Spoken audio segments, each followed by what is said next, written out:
നമ്മളൊക്കെ വലിയ ബുദ്ധിമാനികളായി ഇങ്ങനെ നടക്കുമ്പോ, നമ്മളിങ്ങനെ ഭ്രാന്തന്മാരെ കളിയാക്കുമ്പോ നമ്മൾ ആലോചിക്കണേ, നമ്മൾ അവരെ കളിയാക്കരുത്.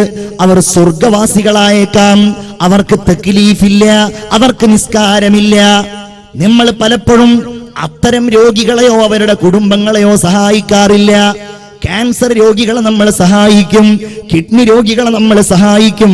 ബുദ്ധിയുമായി ബന്ധപ്പെട്ട് രോഗമനുഭവിക്കുന്ന ഭ്രാന്തന്മാരായ ആളുകളെ, അപ്രകാരം മാനസിക അസ്വസ്ഥതയുള്ള ആളുകളെ അവരെ ചികിത്സിക്കുക എന്നത് മാത്രമല്ല, അവരുടെ കുടുംബത്തിന് ആവശ്യമായ തണൽ നമ്മുടെ കാരുണ്യത്തിന്റെ ഭാഗമായി നമ്മൾ നൽകണം. അനിവാര്യമാണ്. രോഗങ്ങൾക്കെതിരെ നമ്മൾ അല്ലാഹുവോട് ദുആ ചെയ്യണം. അല്ലാഹു നൽകുന്നതാണ്. ഖുല്ലൻ യുസീബനാ ഇല്ലാ മാ കതബല്ലാഹു ലനാ. അല്ലാഹു തരുന്നതാണ്. കിഡ്നി അല്ലാഹു തന്നതാണ്, അതിന്റെ രോഗവും അല്ലാഹു തന്നതാണ്. നമ്മൾ കണ്ണ് തുറക്കാതിരുന്നാൽ, ഈസാ നബി അലൈഹിസ്സലാം പറയാറുണ്ടായിരുന്നു, നിങ്ങൾ കണ്ണ് തുറന്ന് അല്ലാഹുവിനോട് ദുആ ചെയ്യണം, എങ്കിലേ നിങ്ങൾക്ക് ചുറ്റുപാടുള്ള കഷ്ടപ്പാടുകളെ, അവശതകളെ കാണാൻ കഴിയുകയുള്ളൂ എന്ന് ബഹുമാനപ്പെട്ട സയ്യിദുനാ ഈസാ അലൈഹിസ്സലാം പറയുകയാണ്. നമ്മൾ കാരുണ്യം കാണിക്കുക, നമ്മൾ ഫണ്ട് പിരിക്കുക, നമ്മൾ പണം എടുക്കുക, നമ്മൾ നമ്മുടെ സ്വതക്ക ചെയ്യുക. നമ്മൾ സ്വതക്ക ചെയ്തിട്ട് അത് കിഡ്നി രോഗികളുടെ ഡയാലിസിസിന് വേണ്ടി കൊടുക്കുക. നമുക്കിടയിൽ എത്രയോ ആളുകൾ ഉണ്ടല്ലോ കിഡ്നിയുമായി ബന്ധപ്പെട്ട അസുഖമുള്ള ആളുകൾ. അല്ലാഹു നമ്മെ കാത്തുരക്ഷിക്കുമാറാവട്ടെ. പ്രിയപ്പെട്ടവരെ, അങ്ങനെ ഒരു രോഗമങ്ങ് വന്നു കഴിഞ്ഞാൽ ആ രോഗം വന്ന ആളുകൾക്ക് മാത്രമല്ല, ആ മനുഷ്യന്റെ ഭാര്യക്ക്, ആ മനുഷ്യന്റെ മാതാപിതാക്കൾക്ക്, അവന്റെ ബന്ധുക്കൾക്ക് എല്ലാവർക്കും അതിന്റെ പ്രയാസമാണ്. എന്തൊരു ദുരിതമാണ്. എനിക്ക് വേണ്ടപ്പെട്ട ഒരാൾ കോഴിക്കോട് മെഡിക്കൽ കോളേജിൽ കിഡ്നിക്ക് രോഗമാണെന്ന് പറഞ്ഞുകൊണ്ട് ഞാൻ അദ്ദേഹത്തെ സന്ദർശിക്കാൻ വേണ്ടിയിട്ട് അവിടുത്തെ നെഫ്രോളജി വാർഡിൽ പോയപ്പോ എന്നോടാൻ പോയ ആ ചെറുപ്പക്കാരൻ പറയുകയാണ്, ദേ കണ്ടില്ലേ കിടക്കുന്നു ഒരാൾ, അയാൾ മരണത്തെ കാത്ത് കിടക്കുകയാണ്. അയാൾക്ക് ഭാര്യയില്ല, മക്കളില്ല, ബന്ധുക്കളില്ല, എല്ലാവരും ഉണ്ടായിരുന്നു. ഭാര്യ ഒരിക്കൽ ഇതാ ഈ മനുഷ്യനെ ഇവിടെ കിടത്തിയിട്ട് ഉറങ്ങുന്ന സമയത്ത് ചുറ്റുപാടുകളിലുള്ളവരോട് പറഞ്ഞു, ഇതാ ഞാൻ ഇദ്ദേഹത്തിന്റെ അടുക്കൽ നിന്ന് പോവുകയാണ്, ഇനി അദ്ദേഹം ഉണരുമ്പോ നിങ്ങൾ പറയണേ, എനിക്ക് മടുത്തു നിങ്ങളോടുകൂടെയുള്ള ജീവിതം, നിങ്ങളുടെ ഡയാലിസിസും നിങ്ങളുടെ എല്ലാ കാര്യങ്ങളും, അതുകൊണ്ട് ഞാൻ പോവുകയാണെന്ന് പറഞ്ഞുകൊണ്ട് ആ കിഡ്നി രോഗിയുടെ അടുക്കൽ നിന്ന് ഇറങ്ങിപ്പോയത്രേ ഭാര്യ. നമുക്കില്ല എന്ന് കരുതിയിട്ട് ഉള്ളവരെ കാണാതിരിക്കരുത്. അതാണ് ഇർഹമൂ മൻ ഫിൽ അർള്. നമുക്ക് തരാതിരിക്കാൻ, അതാണ് വേണ്ടത്. അല്ലാഹു തരാതിരിക്കാൻ. പടച്ചോൻ നമുക്ക് ഏതായാലും ആരോഗ്യവും ജീവനും ജന്മവും ഒക്കെ നൽകി. അതിനേക്കാൾ ഉപരിയായി ഈ ആരോഗ്യം അല്ലാഹു തആല അങ്ങ് നിലനിർത്താൻ നമ്മൾ നമുക്കിടയുള്ള രോഗികളെ സഹായിക്കുക. കണ്ണീരിന്റെ നനവാണ്, ആർദ്രതയാണ്, അല്ലേ? എന്റെ വളരെ വേണ്ടപ്പെട്ട ഒരു കൂട്ടുകാരൻ, ആ കൂട്ടുകാരൻ വളരെ മാന്യനാണ്, തരക്കേടില്ലാത്ത സാമ്പത്തിക ശേഷിയുള്ളവനാണ്. അവന്റെ പിതാവിന് കിഡ്നിയുടെ അസുഖമാണ്. അങ്ങനെ അവന്റെ പിതാവിന് വേണ്ടി എല്ലാ ആഴ്ചയിലും 2 തവണ ഈ തൃശ്ശൂരിലുള്ള ദയാ ഹോസ്പിറ്റലിൽ വരും. കുറച്ചു മുൻപ് അങ്ങനെ വന്ന് ഓരോ ആഴ്ചയിലും 2000-ഉം 3000-ഉം ഒക്കെ ചെലവാണ്. പുറമെ വണ്ടിക്കും ചെലവാണ്. അങ്ങനെ ഒരു ദിവസം അവൻ എന്നോട് പറഞ്ഞു, എടാ ഇവിടെ നമ്മൾ നിന്നിട്ട് കാര്യമില്ല, ഞാൻ ഗൾഫിൽ പോവുകയാണ്. അങ്ങനെ ഗൾഫിൽ പോയി വർഷങ്ങളോളം അവൻ ആഴ്ചയിലും മാസങ്ങളിലും പണമയച്ചു. എന്നെ വിളിച്ചിട്ട് പറയും, ഉപ്പാന്റെ അസുഖം കാരണം ഞാൻ വേറെ ഒന്നും ആലോചിക്കുന്നില്ല, ഞാൻ നാട്ടിനെ കുറിച്ച് ആലോചിക്കുന്നില്ല, ഞാൻ ഇവിടെ തന്നെ അങ്ങ് കൂടുകയാണ്, ഉപ്പാക്ക് പണമില്ലല്ലോ. പലപ്പോഴും എനിക്ക് വലിയ വേദന തോന്നും. എനിക്ക് ജിദ്ദയിൽ പോകാൻ അവസരമുണ്ടായപ്പോ ഞാൻ അവന്റെ അടുക്കൽ പോയപ്പോ അവൻ കണ്ണീരോടുകൂടെ ഉപ്പാന്റെ അസുഖത്തെ കുറിച്ച് പറഞ്ഞു. അവൻ എന്നോട് പറഞ്ഞു, എനിക്ക് വേദനയില്ല, എനിക്ക് സങ്കടമില്ല, ഇതെന്റെ ഒരു വിധിയാണെന്ന് ഞാൻ കരുതുന്നു. അങ്ങനെ കുറെ കാലം കഴിഞ്ഞിട്ട് ഒരു ദിവസം അതാ എന്റെ നാട്ടിലൊരു ഇതുപോലൊരു ഫംഗ്ഷൻ ഉണ്ടായി. രോഗികളായ ആളുകൾക്ക് ചികിത്സാ സഹായമാണ്. അതിൽ പാവപ്പെട്ട ഞാൻ പങ്കെടുക്കുന്നുണ്ട്. അങ്ങനെ വേദിയിൽ ഞാൻ എത്തിയപ്പോ ചികിത്സക്ക് ഫണ്ടേറ്റ് വാങ്ങുന്ന, പൈസ ഏറ്റുവാങ്ങുന്ന രോഗികളുടെ മുഖത്തേക്ക് ഞാൻ നോക്കിയപ്പോ എന്റെ കണ്ണ് നിറഞ്ഞുപോയി. എന്റെ പിതാവിനെ പോലെ ഞാൻ കാണുന്ന പാവപ്പെട്ട ആ ചെറുപ്പക്കാരന്റെ, എന്റെ കൂട്ടുകാരന്റെ ഉപ്പയതാ തലയും താഴ്ത്തി മുന്നിലിരിക്കുകയാ. ആർക്കെങ്കിലും മോഹമുണ്ടാകുമോ പ്രിയപ്പെട്ടവരെ? രോഗമങ്ങ് വന്നാൽ, പണമങ്ങ് തീർന്നാൽ, ഭാര്യയുടെയും മക്കളുടെയും വല്ലാത്ത മുഖമങ്ങ് കണ്ടാൽ പിന്നെ എന്ത് മാന്യത, പിന്നെ എന്ത് സങ്കടം, പിന്നെ എന്ത് ദുഃഖം, പിന്നെ രോഗത്തിന്റെ രക്ഷയ്ക്ക് വേണ്ടി മരണം വരെ അങ്ങനെ കഴിഞ്ഞുകൂടുകയാണ്. നമ്മൾ മനസ്സിൽ കാണേണ്ടത് നമ്മുടെ രൂപമാണ്, നമ്മുടെ പിതാവിന്റെ രൂപമാണ്, നമ്മുടെ മാതാവിന്റെ രൂപമാണ്. രോഗത്തെ നമ്മൾ വല്ലാത്ത കാരുണ്യം ചെയ്യാനുള്ള, അല്ലേ? അതുകൊണ്ടാണ് നിങ്ങൾ തമ്മിലുള്ള ബാധ്യത.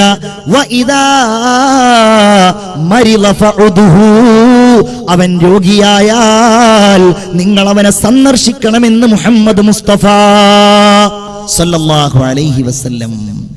നമ്മളത് ചെയ്യാം. ഇർഹമൂ മൻ ഫിൽ അർള്. എല്ലാവരോടും, മാതാപിതാക്കൾ ഇല്ലാത്തവരോട്, മാതാപിതാക്കൾ നഷ്ടപ്പെട്ടവരോട്, അനാഥരോട്, അല്ലേ, അരക്ഷിതാവസ്ഥ അനുഭവിക്കുന്നവരോട്. നമുക്കാർക്കും അറിയില്ല ഉമ്മയില്ലാത്തതിന്റെ സങ്കടം എത്രയാണ്, വാപ്പില്ലാത്തതിന്റെ സങ്കടം എത്രയാണ്. നിങ്ങൾ അവരുടെ കണ്ണിലേക്ക് നോക്കിയിട്ടുണ്ടോ? ആ കണ്ണിൽ ഒരു നനവുണ്ടാകും. നമുക്കറിയില്ല, ഉമ്മയില്ലാത്തതിന്റെ സങ്കടം അറിയില്ല. കാരണം ഉമ്മ ഉണ്ട്, ഇപ്പോഴും ഉണ്ട്. അള്ളാഹു ദീർഘായുസ് നൽകുമാറാവട്ടെ. നിങ്ങളൊക്കെ ആമീൻ പറയും. എനിക്ക് എൻ്റെ ഉമ്മാക്ക് ചെയ്യാൻ കഴിയുന്നതല്ലേ? എന്റെ ഉമ്മാക്ക് എനിക്ക് ചെയ്യാൻ കഴിയുന്നത് എന്താ? നിങ്ങളെ കൊണ്ടൊക്കെ ഇങ്ങനെ ആമീൻ പറയിപ്പിക്കുക എന്നാണ്. നിങ്ങളൊക്കെ ആമീൻ പറയും. അള്ളാഹു അവർക്ക് ദീർഘായുസ് കൊടുക്കുമാറാകട്ടെ. അള്ളാഹു ആരോഗ്യം നിലനിർത്തി കൊടുക്കുമാറാവട്ടെ. നിങ്ങളുടെയും ഓരോരുത്തരുടെയും മാതാപിതാക്കൾ ജീവിച്ചിരിക്കുന്നുണ്ടെങ്കിൽ അള്ളാഹു അവർക്ക് ദീർഘായുസ് നൽകുമാറാവട്ടെ. മരിച്ചുപോയവർക്ക് അള്ളാഹു തആല പുറത്തു കൊടുക്കുമാറാവട്ടെ. ചിന്തിച്ചു നോക്കൂ. നമുക്കതിന്റെ ദുഃഖം അറിയില്ല. അതിന്റെ ദുഃഖം നന്നായി അറിഞ്ഞ ആളാണ്, അവർ കാരുണ്യത്തിന്റെ അർഹരാണെന്ന് നന്നായി അറിഞ്ഞയാളാണ് മുഹമ്മദ് മുസ്തഫ സല്ലല്ലാഹു അലൈഹി വസല്ലം. കാരണം എന്താ? വാപ്പയില്ല, ജനിക്കുന്ന സമയത്ത് തന്നെ ഉപ്പയില്ല. അബവാഇൻ തീരത്ത് ആമിന ബീവി, അന്ത്യ സമയത്ത് അവരന്ന് തേങ്ങി. 6ാമത്തെ വയസ്സിലാണെങ്കിലോ മാതാവും മരിച്ചുപോയി, ഉമ്മയില്ല. ഒരു ദിവസം അതാ റസൂലുള്ളാഹി തങ്ങള് സ്വഹാബികളോടുകൂടെ ഇങ്ങനെ മദീനയിലൂടെ സഞ്ചരിച്ചു. ഒരു ഖബർ എന്ന് തോന്നിക്കുന്ന ഒരു ഭാഗത്ത് ചെന്നിരിക്കുകയാണ്. റസൂലുള്ളാഹി ഇങ്ങനെ കരയാൻ തുടങ്ങി. സ്വഹാബികൾ പറയുന്നു, ഫബക്കൈന, ഞങ്ങളും കരഞ്ഞു. നബി ഞങ്ങളോട് ചോദിച്ചു, സ്വഹാബികളെ നിങ്ങൾ എന്തിനാണ് കരയുന്നത്? ബക്കൈത ഫബക്കൈനാ, നിങ്ങൾ കരയുന്നത് കണ്ടു, അത് കണ്ടപ്പോ ഞങ്ങളും കരഞ്ഞു. എന്തിനാണ് നബിയെ നിങ്ങൾ കരഞ്ഞത്? നിങ്ങൾ ശ്രദ്ധിക്കണേ, എന്തിനാണ് നബി കരഞ്ഞത്?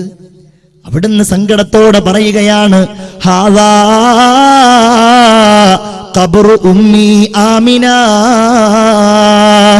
എന്റെ 6ാമത്തെ വയസ്സിൽ എന്നോട് വിട പറഞ്ഞു പോയ എന്റെ പ്രിയപ്പെട്ട ഉമ്മയുണ്ടല്ലോ, ആമിന ബീവി, ആ ആമിന ബീവിയുടെ ഖബറിടമാണിത്. എന്റെ ചെറുപ്പകാലം എനിക്ക് ഓർമ്മ വന്നു സ്വഹാബികളെ, അതുകൊണ്ടാണ് ഞാൻ കരഞ്ഞതെന്ന് മുഹമ്മദ് മുസ്തഫ സല്ലല്ലാഹു അലൈഹി വസല്ലം.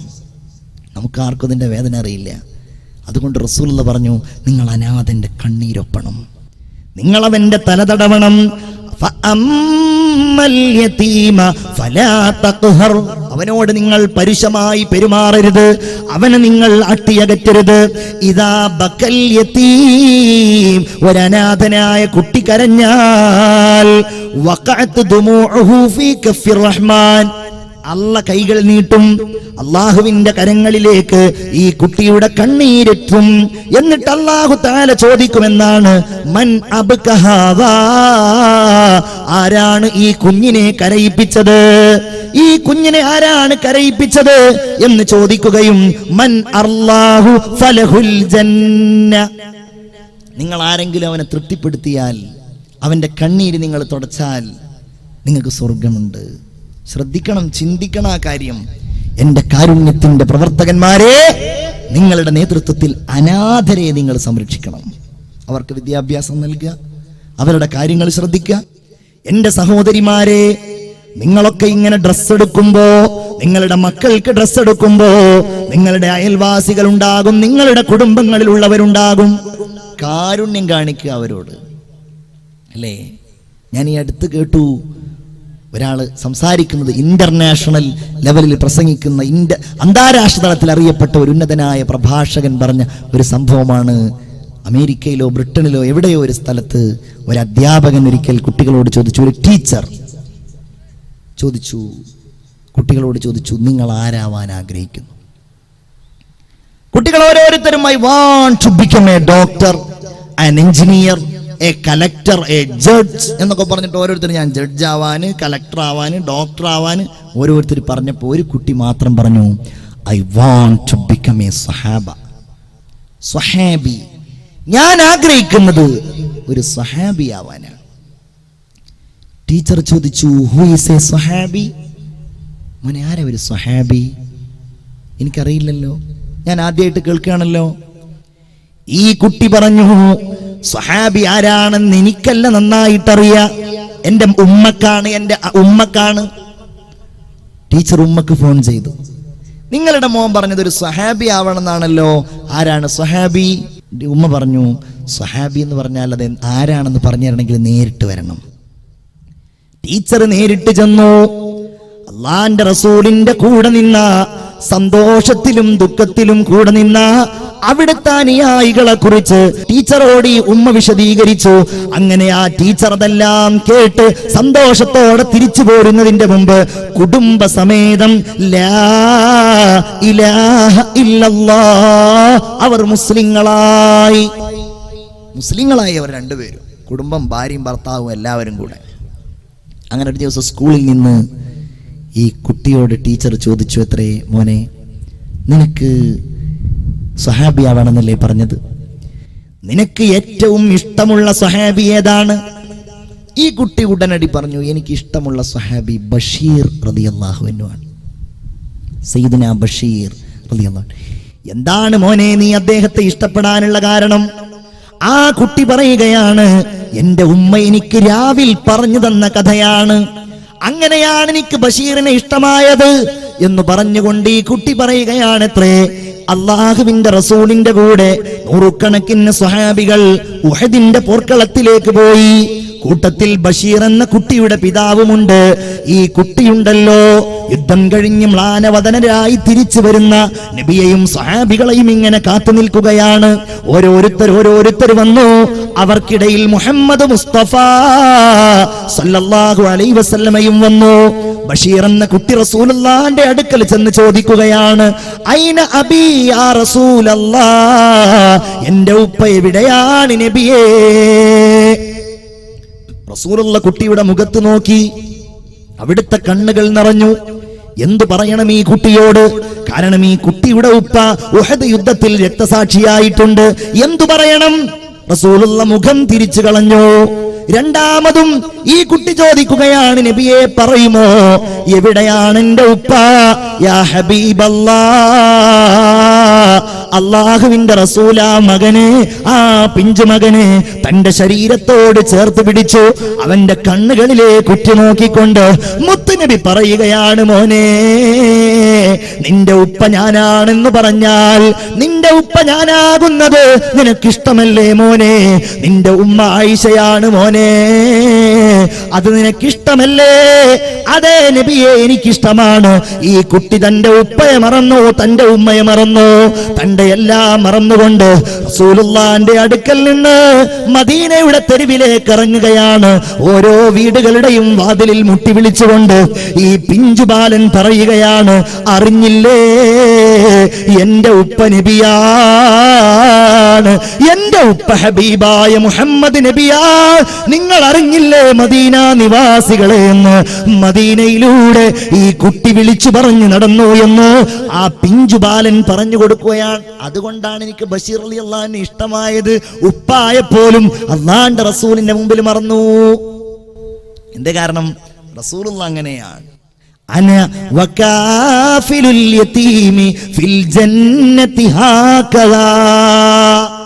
ഞാനും അനാഥനും സ്വർഗത്തിൽ ഇങ്ങനെയാണ്. ഒന്ന് രണ്ട് കാര്യങ്ങൾ. അനാഥ അത് പറഞ്ഞാൽ തീരൂല്ല. അവരോട് നമ്മൾ പലപ്പോഴും വൈകാരികമായി പ്രതികരിക്കാറില്ല. നമ്മളുടെ സ്നേഹവും കാരുണ്യവും അല്ലേ, അവൻ്റെ ആ കണ്ണുനീർ, അതാണ് കാരുണ്യമാണ് കരണീയമെന്നുള്ള വിഷയം കൊണ്ട് നമ്മൾ ഉദ്ദേശിച്ചത്.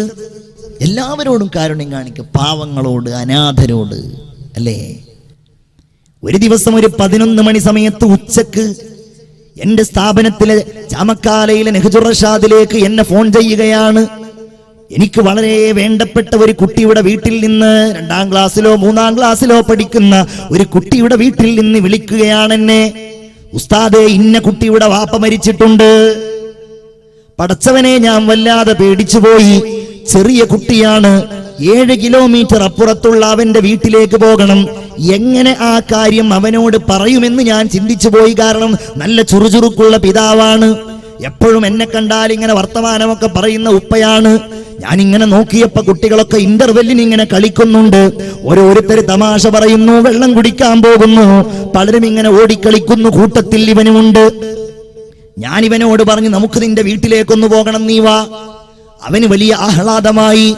ഉസ്താദിനെ വാപ്പ എന്തെങ്കിലും കാര്യത്തിന് വിളിച്ചിട്ടുണ്ടാകും, ഏതായാലും വീട്ടിലേക്കൊന്ന് പോകാമല്ലോ എന്ന് കരുതിയിട്ട് അവൻ എന്റെ കൂടെ വണ്ടിയിൽ കയറുകയാണ്. എനിക്കവനോട് പറയണമെന്നുണ്ട്, നമ്മൾ പോകുന്നത് നിന്റെ വാപ്പ മരിച്ചിട്ടാണെന്ന്. പക്ഷേ എന്റെ നാവിലൂടെ അതങ്ങ് പുറത്തേക്ക് വരുന്നില്ല. അവന്റെ മുഖം കാണുമ്പോ, അവന്റെ കണ്ണുകൾ കാണുമ്പോ എങ്ങനെയായിരിക്കും ഇത് കേട്ടാൽ ഇവൻ പ്രതികരിക്കുക എന്ന് എനിക്കറിയില്ല. അങ്ങനെ പോയി ഞാൻ അവനോട് കുറെ കാര്യം ചോദിക്കുന്നുണ്ട്, അവൻ മറുപടിയും പറയുന്നുണ്ട്. ഞാൻ ഇതിങ്ങനെ പറയാൻ വേണ്ടി വരും, അപ്പോഴേക്കതങ്ങ് അതങ്ങ് പറയാതിരിക്കാൻ തോന്നും. അങ്ങനെ അവന്റെ വീടിന്റെ മുമ്പിലെത്തി. വണ്ടിയിൽ നിന്നിറങ്ങിയപ്പോ അവൻ ചോദിച്ചു, ഉസ്താദെ, എന്താ വീട്ടിലൊരാൾ കൂട്ടം, എന്താ പറ്റിയത്, എന്തിനാ നമ്മൾ വന്നത്? ഞാനൊന്നും മിണ്ടിയില്ല, എന്റെ കണ്ണുകൾ നിറഞ്ഞുപോയി. ഞാൻ അവനെ ഇങ്ങനെ ചേർത്ത് പിടിച്ചു. ആളുകളൊക്കെ ഇങ്ങനെ ഉറ്റുനോക്കുമ്പോ ഞാൻ അവനെ പിടിച്ചുകൊണ്ട് അവന്റെ വീട്ടിലേക്ക് കയറി.